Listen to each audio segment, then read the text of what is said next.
Zooey Zephyr, the first openly trans person elected into the Montana legislature, has been silenced by her GOP colleagues. This happened after the lawmaker rebuked a proposal that would ban gender-affirming care in Montana for minors. For 3 days, she was barred from speaking during the deliberations for that bill. In a statement posted on Twitter, the Montana Freedom Caucus demanded she be censured while also misgendering her. Problematic. Zephyr was also officially censured and barred from speaking on April 20th. She has since filed a lawsuit against the state over that censure. Formally reprimanded. When I spoke, the majority leader stood up and objected, much like our minority leader does when they say something we take exception to. But nothing happened, and then on Thursday, the speaker informed me that he would no longer be recognizing me because in his mind, I broke decorum. Raised my microphone to amplify their voices, to make sure that the people who elected me here are heard.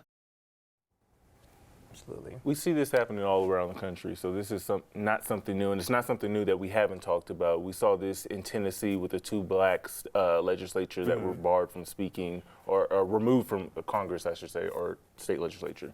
And now we see this happening in Montana, and it's specifically, what we're seeing is specifically these marginalized groups. So we saw those black legislatures, we saw this trans legislature, so.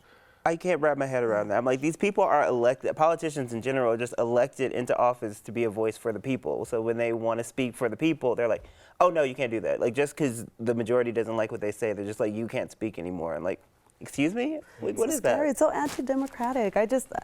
When I read this story, I don't know. You don't like something, you just silence them? I mean, what kind of president are we setting up with that? Yeah. John Lewis talked about getting into good trouble and making good trouble. And I think this is a perfect example of that. Like, because if you watch some of those clips, her community was there advocating for her, and they were saying, let her speak. They were chanting on the floor saying, let her speak, let her speak.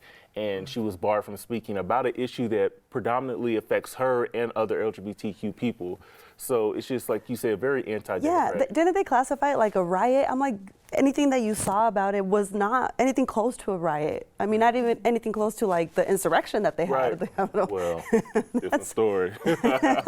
But seriously, I just, that's what Jamal said, that they're elected to be able to represent those people, so they should have a voice. Yeah, we still got a lot of bigotry within a lot of these state legislatures and in our Congress and politics in general that are affecting these communities, and this was a perfect example of like seeing how that affects these people. Absolutely, we're going to keep on calling it out, so keep up the clownery.